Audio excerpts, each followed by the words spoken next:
Hi everyone, welcome to my channel. These are going to be super quick readings just to close out the month of January since I didn't get around to doing January monthlies or mid-months for each sign. So I'm doing these by element. This is going to be for earth signs. We're seeing fertility and new beginnings here. Obviously, this could be literal for some of you. Some of you may be expecting or someone around you.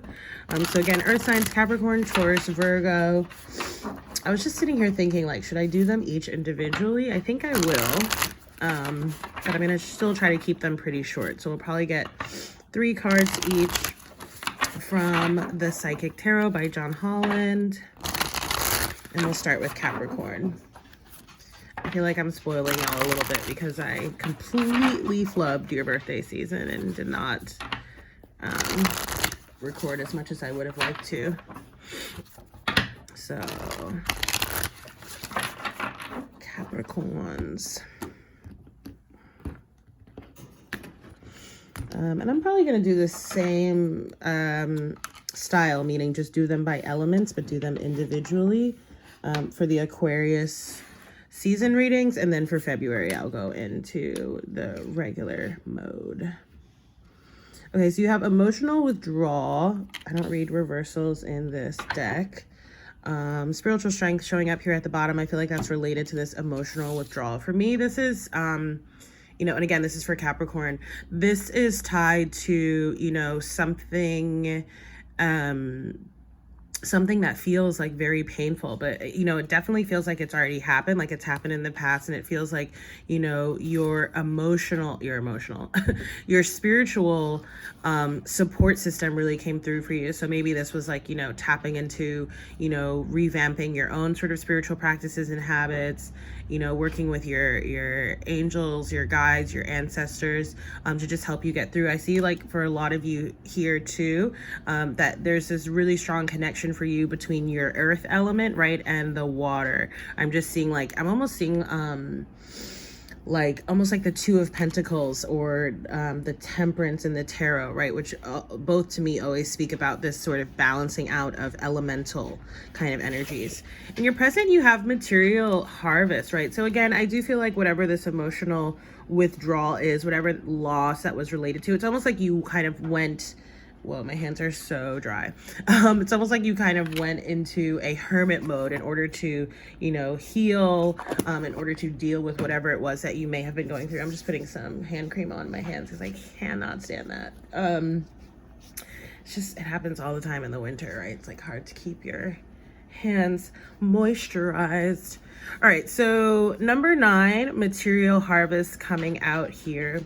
I do feel like also, like, whatever it was that you had to let go, it was necessary in order for this material harvest to come in. So I'll give you an example. Let's say that you had, you know, a relationship that was like particularly draining, right? Maybe someone just required a lot of time, attention, effort.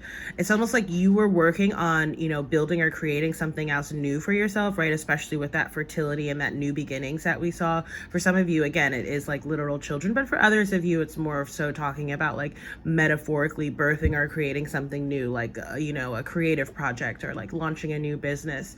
And it feels like this material harvest would not have been able to materialize if you were still sort of connected to and wrapped up into whatever it is that you've sort of withdrawn from, okay? Whatever you've pulled away from, whatever you've let go, whatever you've kind of healed from.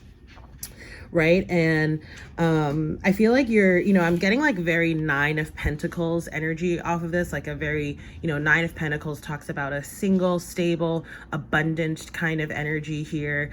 I also see like this, you know, giving thanks, right? Giving thanks almost as like a gratitude prayer, but also that will sort of, you know, help to protect this sort of material harvest and abundance that you have manifested or that you are manifesting, and also just sort of attracting things and people towards you that again will sort of help to protect and also like replenish. I'm just seeing this like growth kind of energy from this material harvest. And then the last card that you have here is partnerships and alliance. So I'm seeing very heavily the 3 of Pentacles energy. You may be you know, looking to partner, collaborate with a new person or with new people. For some of you, I am getting that this may be a romantic connection, but maybe with someone who's like a different background from you, or someone who's like different from what your like quote unquote, you know, usual type would be. Okay. So yeah, that's sort of the breakdown of the lessons from Capricorn season. Obviously, we just had a full moon in the sign of Leo last night. We're still dealing with the energy of the full moon. There's lots of astrological energies and transits happening right now. So just pay attention to that. Listen to your body, pay attention to how you feel, pay attention, obviously, to any messages that you may be getting, you know, recurring thoughts, anything that you may see in a dream. I've been talking about dream journaling. I've talked about that for a long time, but dream interpretation has come up a lot for me recently, personally, as well as in my work with my clients and in some of the general readings as well. So if that's something that interests you, I do have a blog post about it. You can see that on my website. Feel free to contact me with any questions about it. Of course, if these readings resonate, don't forget to like, share, comment, subscribe, donate if you feel so inclined, book a reading for yourself. Let's move on to Taurus. Again, these readings can be viewed for your sun, moon, rising, or Venus signs. Really quick 3-card readings here, just to I know we're already out of it, but just to sort of like close out Capricorn season, close out January, close out this, full moon cycle. Okay, and then next month, I promise I'll get back on track. All right, so I almost said Aquarius for a second. Maybe some of you are dealing with an Aquarius, or we're in Aquarius season, obviously. All right, so you have solitude. Again, I don't read reversals here. Hermit energy, which interestingly just came up basically in the Capricorn reading. There's always actually, I think, some overlap between the elements. Not always, but often. And there is some numerological synchronicities between you and Capricorn as well. So look at this. You have rest and rejuvenate, right, with the solitude card. I feel like, you have maybe already been in a period like this. Obviously, solitude defined much of 2020 for a lot of us. But this feels like more of intentional solitude. So kind of really developing a very, intentional meditative or mindful practice. Maybe journaling or reading books was part of that. Maybe you do that in the morning. Maybe you do that at night. But I'm seeing that it's like almost something very intentional. It's something that feels like you've already started doing. Okay, but it doesn't feel like it's like a stop start. It's like you started and it's like going on sort of in perpetuity. For others of you as well, I do feel like, maybe you're thinking about, or you already went on like some kind of retreat, spending time outdoors. If you haven't done that yet, maybe that's something that you'll be thinking about. Specifically, I'm seeing like springtime, like in the next 4 months or so. Or like in 4 months or so, rather. Let's see, that would take us to May. Yeah. So yeah, I'm just seeing this, definitely make sure, Tauruses, that, you are paying attention to your mind space, right? And again, the emphasis really is on like grounding, sort of like, self-care, introspective kind of, activities and practices and habits. That's what's really going to help you here. And, again, if you have sort of established a routine, if you have put that into place, don't let it go. If you haven't done that yet, that's definitely something that's being called to the fore here. Okay, in the heart of the reading, you have accelerated motion. So I feel like partly why you're being called to sort of, ground yourself, root yourself, is that it feels like there are going to be massive changes that are happening relatively quickly. Time obviously is relative. I will say, from what I'm seeing here, and I'm not remembering your year ahead card spread, so that may want to be something that you sort of go back and check out, because I am feeling like there's something about, if this was looking at like the next 4 months, it almost feels like this is the next 8 months. So I'm almost feeling like it has to do with situations that are playing out throughout the course of this year. Okay. I do also feel like for a lot of you, it feels very, Auspicious is really the only word I can come up with right now, because for a lot of you, it just feels like something major sort of is happening either in your personal life or in your professional life. So by that, I mean, it's like you're getting, your dream job offer, you're meeting your dream partner, something along those lines, right? You see how the figure is kind of like looking off into the sky like a shooting star, but I just see that like something that you have wanted, something that you've dreamed about, something that you've wanted to manifest or materialize is on its way here. It's going to happen relatively quickly. The final card that you have is your throat chakra. Super interesting. And again, because we did pick up on that Aquarian energy, right? So when we're talking about the air signs, Aquarius, Gemini, and Libra, we're always talking about our mind space, our thoughts, our communication center, right? All of which for me is tied to the throat chakra. So, and if you notice here, right, obviously it's not the exact same, right? But I'm just being drawn to all the blue across the cards here, right? You see the blue border, the blue dress, this blue border and blue sky, and this card here too, right? All of which to me is screaming about the throat chakra. So making sure that you're exercising that chakra, that you're speaking and honoring your truth, right? Whether it's how you're speaking to yourself, how you're speaking to other people. Again, sort of, journaling is a very, is a habit that for me is tied to aligning and promoting that throat chakra. So, and if you work with stones as well, right? If you work with crystal elements, which is an earth element, blue stones are going to be really good for you. Lapis lazuli, sodalite. Again, if you have any questions about those, feel free to reach out to me, Tauruses. And again, don't forget to like, share, comment, subscribe if that reading resonated. And finally, we'll go into Virgos. You guys made an appearance in both Capricorn and Taurus's readings. So let's see what we have for you, Virgo. Sun, Moon, Rising, and Venus Virgos.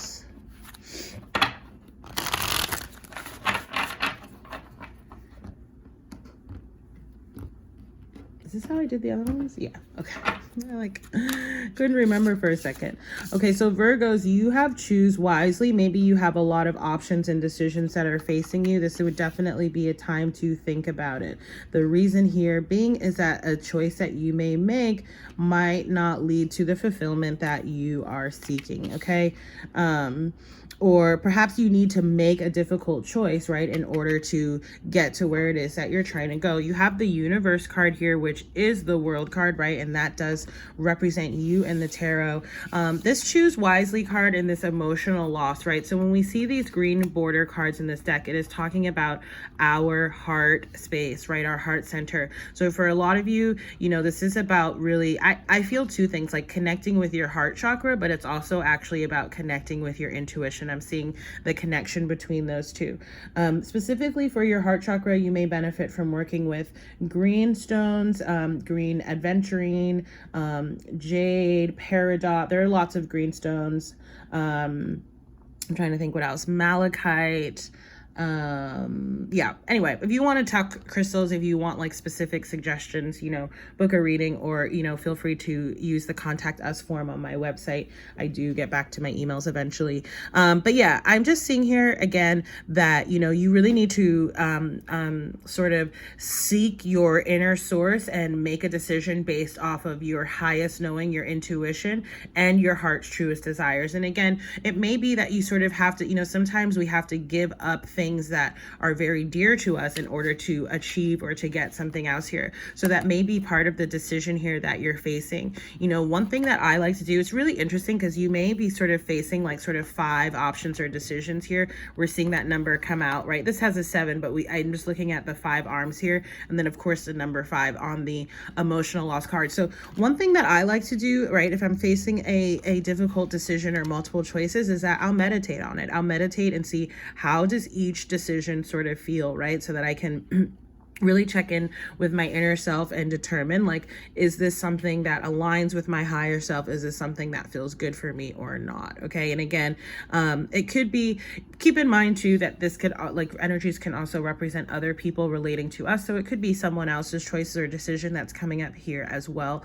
There does seem to be some sort of an emphasis on emotional loss. So again, whether you or someone else is making some sort of difficult decision, alternatively, it could be, because we are on we are in the pre-shadow period and on the precipice of Mercury retrograde. So oftentimes with Mercury retrograde, past people, past things, past emotions can come back up. I do wonder if that's playing a little bit into your story here, right? That there may sort of be past emotions or past elements that are coming back up. And, you know, I would say it may be, right, it's probably coming up for a reason. Maybe it's to help you sort of make a decision, right? Maybe there's a time period in your life where you sort of went through or experienced something similar. And so you're sort of being called to, you know, go back to and rely upon that experience in order to help you now. The alternative thing could be, you know, just making sure that it's not sort of past situations, past people, past emotions that are affecting you in the present moment, right? That would be like it's sort of happening subconsciously and you're not really aware that it's happening. So again, the more that you can sort of tune in, pay attention to your present moment and present feelings, I think it'll be clear to you which side of that you may fall on. And then your final card, really good card, Triumph card. This is actually the Chariot energy. You know, so for a lot of you, I am feeling, and it's interesting because this energies also came up in Capricorn and Taurus just before you as well. So I am feeling this sort of like rapid movement forward. For some of you, this could be talking about upcoming travel or relocation. Okay, especially if it's coming up during Mercury retrograde, remember to be a little bit flexible, right? Because Mercury affects not just communication, but travel, transportation, and the like. So just needing to be flexible with your plans. I'm not seeing like anything, you know, blocking it, but you know, maybe it's not going to go exactly as you thought it was, right? And just not allowing that to sort of overwhelm you or get to you, because again, you have Triumph here in the outcome. For a lot of you too, this is actually talking about your progression professionally and like your life path and purpose and where that's going. Again, feels very victorious, triumphant.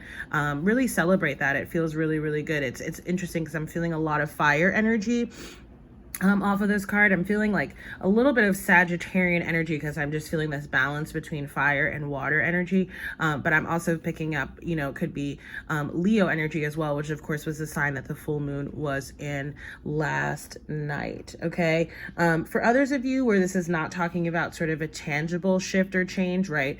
Traveling, relocation, you know, changing circumstances again in like your life path and purpose and professional sort of life and development.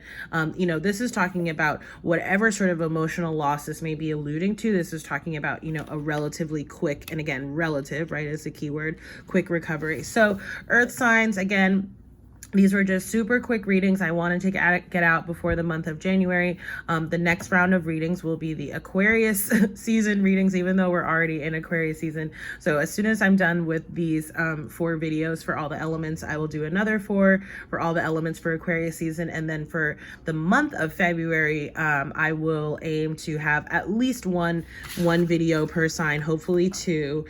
So yeah, thank you so much for watching. If the reading, look at that. Ooh, there's so much new stuff happening for a lot of y'all. I'd really like, again, for some of you, it's talking about a new baby, new relationship, new job, new home. Feels really, really good. But again, it's based off of, you know, how well are you sort of tapping in and tuning into where your soul is calling you to go, to your intuitive calling. So sorry about that little interruption. But yeah, Capricorn, Taurus, Virgo, thank you so much for watching this reading. Again, if the reading resonates, don't forget to like, share, comment, subscribe. There's ways to donate and support this channel if you'd like, or again, you can book a personal reading with me. Any questions, feel free to reach out to me, and I look forward to seeing you in the next reading. Take care. Bye.